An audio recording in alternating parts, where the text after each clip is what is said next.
discussion. I now invite the Secretary General, His Excellency António Guterres, to brief the membership.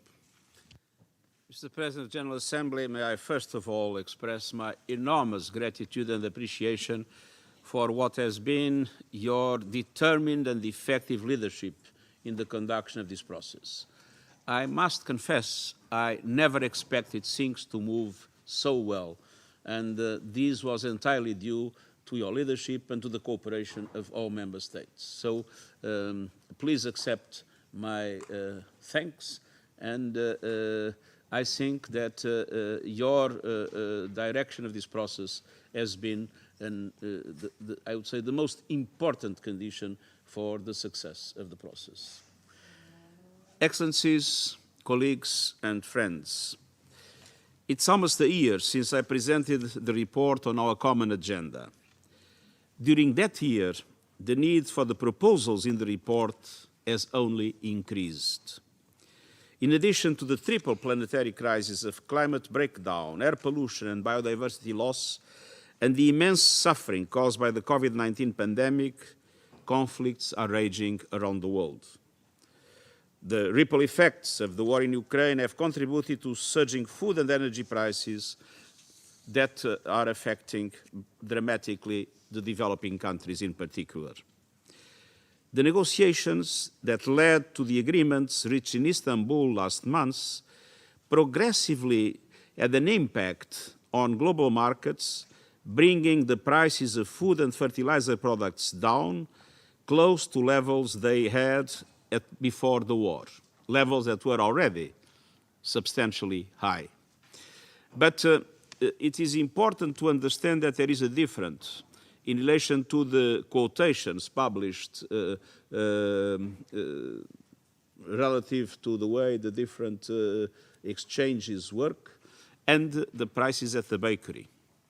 There is a long way between the two in time, and also there are supply chain disruptions, high costs of transportation, high costs of energy, which of course will make the effective reduction that we are witnessing in the global prices of food products and fertilizers, there will be a long time for them to be reflected in the consumers' tables. And we should have no illusions about that. The effort and the pressure over society, especially in the developing world, will remain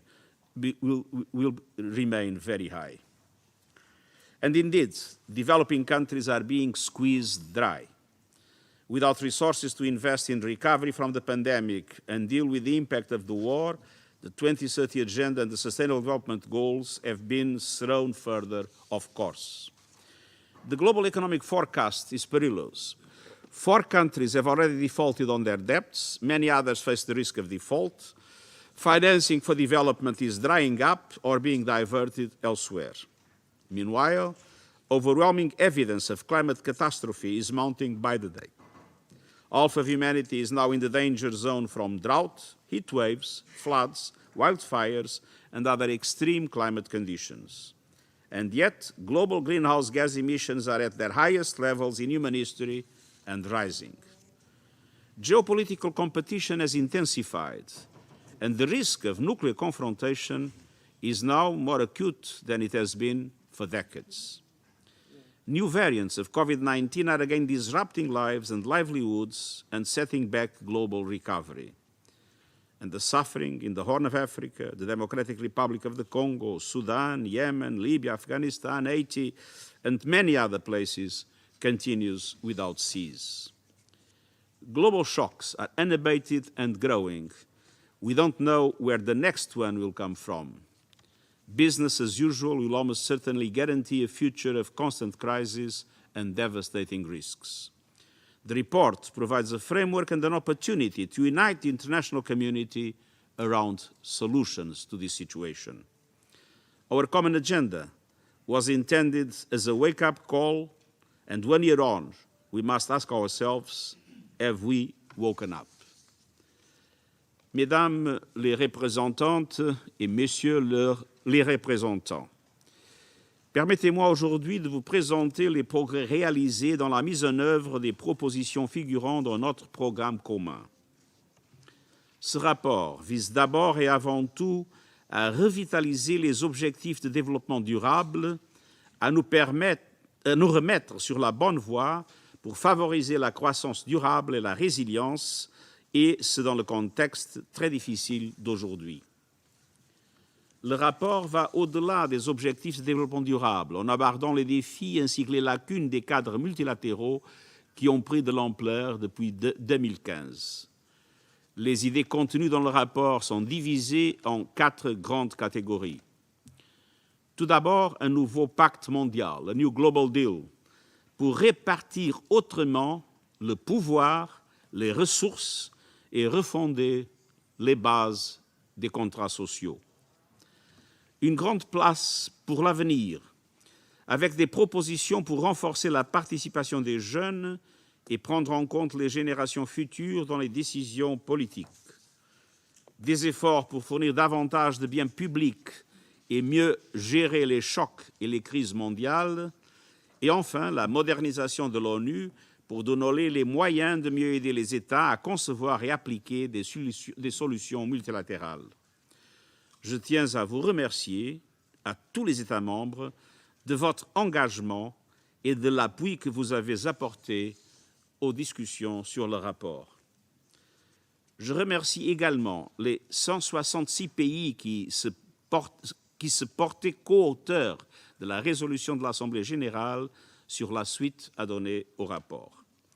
Et je réaffirme ma gratitude au président de l'Assemblée générale qui a organisé 20 débats sur tous les aspects du rapport.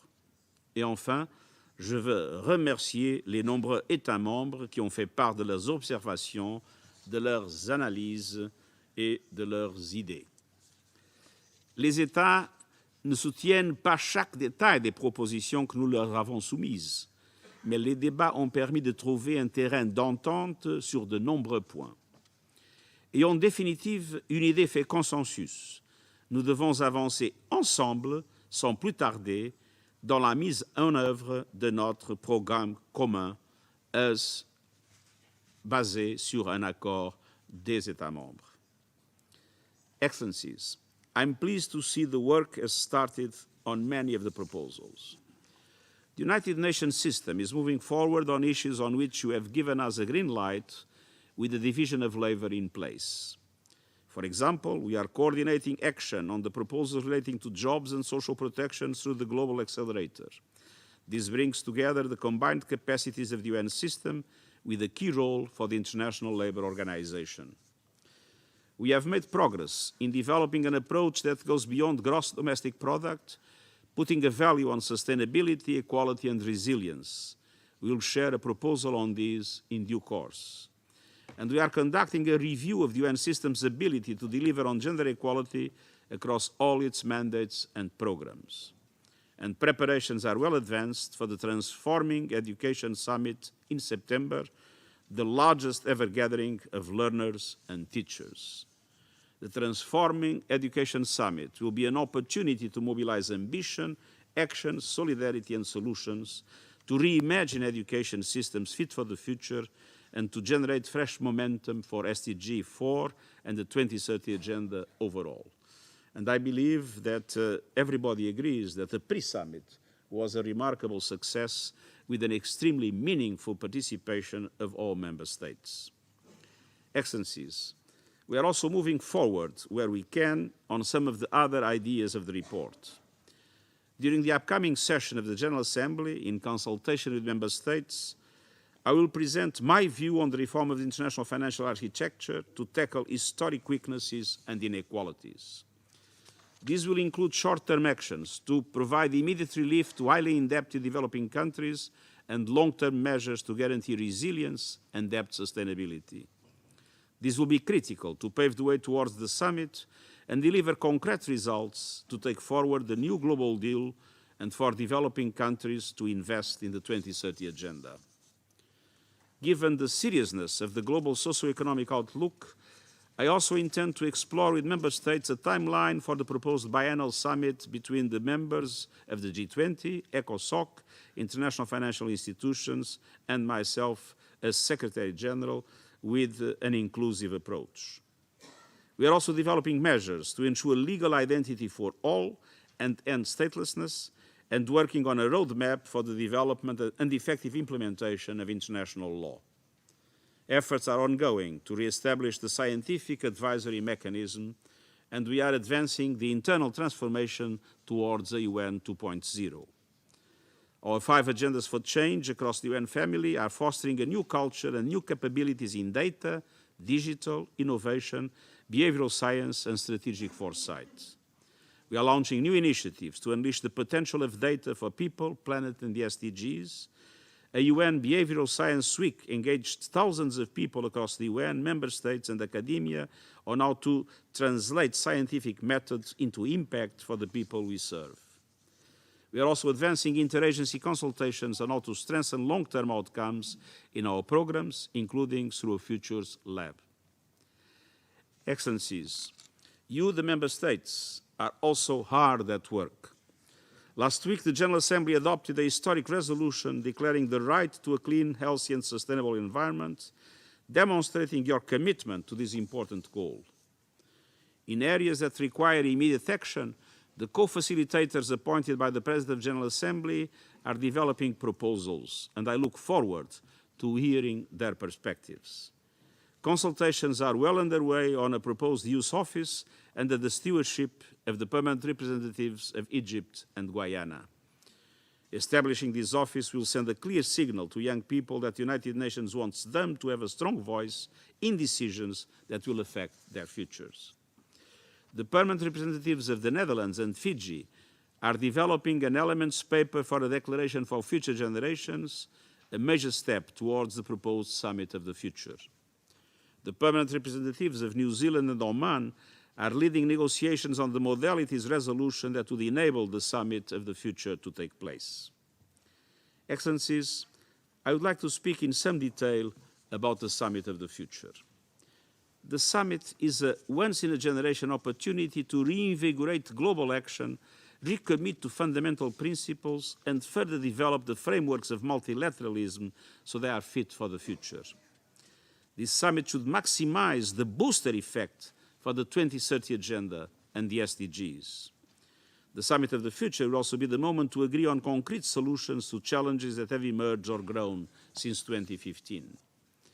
The outcome of a successful Summit of the Future will, I hope, be an intergovernmentally negotiated Leaders' Pact for the future. Heads of State and Government will be able to commit to this pact at the high-level week of the General Assembly. And at the heart of this pact should be a commitment to reinvigorate the multilateral system and make it fit for the challenges of today and tomorrow. It must reaffirm our fundamental belief in the Charter of the United Nations. And it should refocus our efforts on meeting our existing commitments in the 2030 Agenda and the Paris Agreement, addressing threats to international peace and security, and realizing our ambitions on human rights, international justice, and gender equality. The Pact for the Future must demonstrate to the world that while we face daunting challenges, we can overcome them with cooperation, compromise, and global solidarity. We must show that through an emphasis on our shared humanity and a strengthened multilateral system, we can put the world on a better path. Excellencies, Member States will decide on the issues to be included in the Pact for the Future. Allow me today to set out several proposal tracks and possible outcomes. First, I hope to submit for your consideration a new agenda for peace. This is a direct response to your request in the UN 75 Declaration to promote peace, better address, and I quote, all forms and domains of threats, and enhance the UN toolbox to prevent the outbreak and escalation of hostilities on land and sea, in space and in cyberspace. The broad support from Member States for this important track reflects the urgency with which we need to collectively address traditional and emerging threats to peace and security. Second, a global digital compact based on shared principles for an open, free and secure digital future. I've asked my new tech envoy to support you in agreeing on the level of ambition for such a compact. This could include connecting those not yet connected, equitable use of digital public goods, avoiding fragmentation of the internet, providing people with options for how their data is used, safeguarding human rights in digital spaces, introducing accountability for disinformation and misleading content, and aligning the regulation of artificial intelligence with our universally shared values. Third, a declaration on future generations. This would include a commitment to thinking and acting now on behalf of future generations, establishing mechanisms to take their interests and needs into account, and making full use of our capacity to foresee future risks and impacts. I hope we can build on the progress made by the permanent representatives of the Netherlands and Fiji, and that agreement will be reached at the summit to appoint an envoy for future generations. Fourth, outer space. I hope the summit will achieve a high-level political agreement on the peaceful, secure and sustainable use of this vital domain. This could include a commitment to negotiate an international instrument on the prevention of an arms race in outer space, common principles for the governance of outer space activities, and measures to accelerate agreement on the removal of space debris and to coordinate space traffic. This track would make full use of existing intergovernmental processes mandated to deal with outer space without duplicating them. Fifth, the emergency platform. The world has paid a high price for our ad hoc responses to recent global shocks, from the COVID-19 pandemic to the war in Ukraine. No single organization exists to gather stakeholders in the event of such a global crisis, and the United Nations is the only organization that could fulfill this role. In recent weeks, we convened parties to conflict, the shipping industry, insurance firms, and chambers of commerce around the Black Sea Grain Initiative. Despite this success, we do not have yet the mechanisms we need. I hope member states will agree on arrangements to manage future global crises in a fast and coordinated way. While my report describes this as an emergency platform, the title is far less important than the purpose, and we are open to consider flexible and with variable geometry in order to make sure that we are able to address the different kinds of crises the world will be facing. I will provide further thinking on this to you in the coming months. 6, more effective multilateral arrangements. The high-level advisory board on effective multilateralism is working on recommendations on some of the issues I have mentioned and many more. The board is independent. Its recommendations will be offered as inputs, and I hope you will consider taking them forward to the summit of the future. I will leave the board's co-chairs, Ellen Johnson-Sirleaf and Stephen Luffen, to brief you on their work later today. In addition to these tracks, I hope you will consider including several other issues in the Pact for the Future on grounds of their importance. These include a general commitment to integrity in public information, a commitment to ensuring meaningful youth engagement at the United Nations, and a commitment to metrics that go beyond gross domestic product and take vulnerability in full account. While these ideas may not require full preparatory tracks, I hope the summit outcome will reflect our collective progress. Human rights and gender equality will be cross-cutting themes of the Summit of the Future, with a consistent focus on a renewed social contract that includes marginalized groups and leaves no one behind. The 75th anniversary of the Universal Declaration of Human Rights next year will be an opportunity for fresh thinking to feed into the Summit of the Future. And the summit could also consider the specific human rights proposals including in our common agenda, from safeguarding human rights in digital spaces to the 5 transformative measures for gender equality. Excellencies, the Pact for the Future will be intergovernmentally negotiated and agreed, but multi-stakeholder engagement will be essential on many of these issues. For example, a global digital compact will be meaningless without the input of technology companies and scientists. The summit outcomes will be strengthened by the views of civil society, academia, the private sector, local and regional government, and others.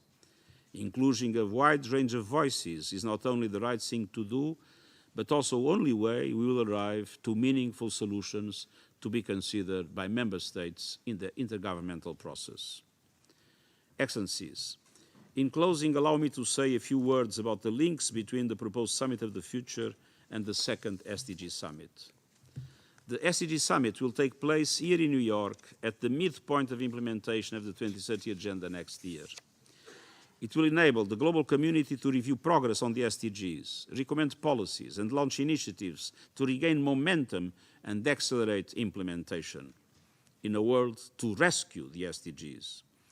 We see these two meetings as twin summits with the same overall objective: to create conditions for a sustainable, equitable, and inclusive future.